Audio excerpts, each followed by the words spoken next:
ओम शांति। ओम शांति। ओम शांति।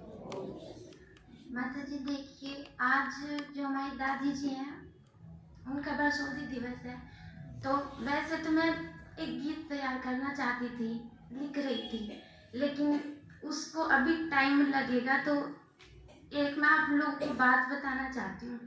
जैसे मैं जब एमएससी करती थी तो मैं रोहतक जाती थी डायरेक्ट क्लास लेने के लिए, बस स्टैंड पे उतर के फिर आती थी।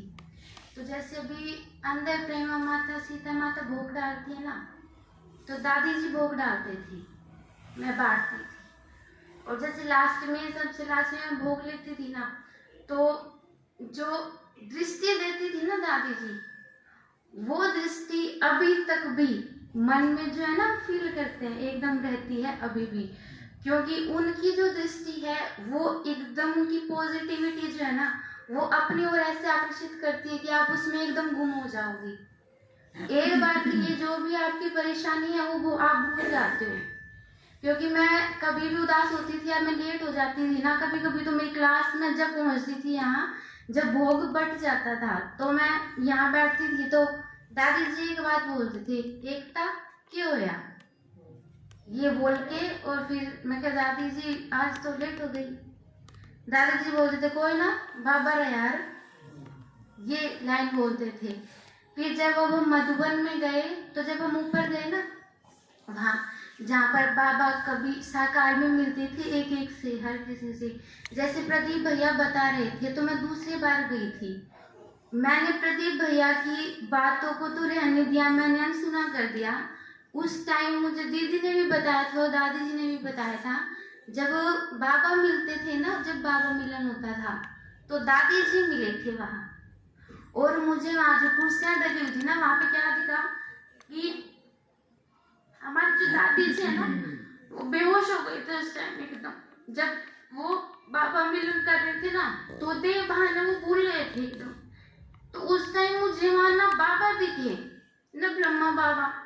मुझे वहाँ कुर्सियों पे लगा कि हमारी दादी जी बैठे हैं, क्योंकि वहाँ पर जाकर दीदी भी साथ थे, दादाजी की हमेशा याद रहती थी, लेकिन एक जो है हमेशा जो दादी जी हैं, वहाँ मुझे ऐसा लगा कि यहाँ हमारी दादी जी बैठे हैं।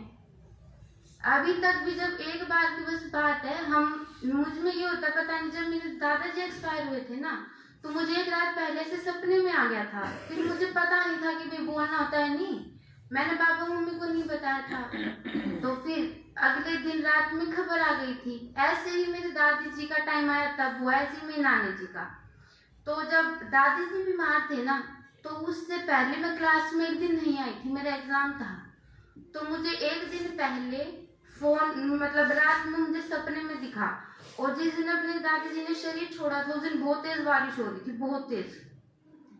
तो मैं अंदर बैठ के कमरे में पढ़ रही थी ना, तो मम्मी हेलो किया, तो बस मम्मी ने बोला क्या, तो मुझे लगा कुछ गड़बड़ है। तो मम्मी बोली कि है ना, तेरे पापा का पैसेंजर सर का फोन आया था।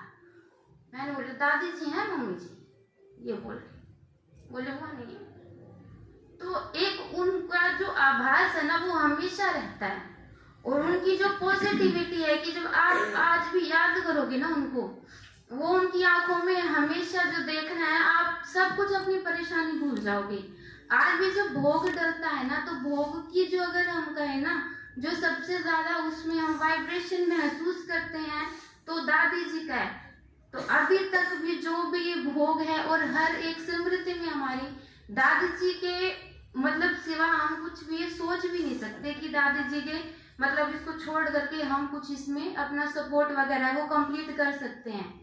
क्योंकि दादी जी के बिना ये सब कुछ असंभव था। क्योंकि वो हर एक जो छोटी से छोटी बात है ना, बड़ी से बड़ी परेशानी है, उसको छोटे से सॉल्यूशन करके दे देती थी एकदम।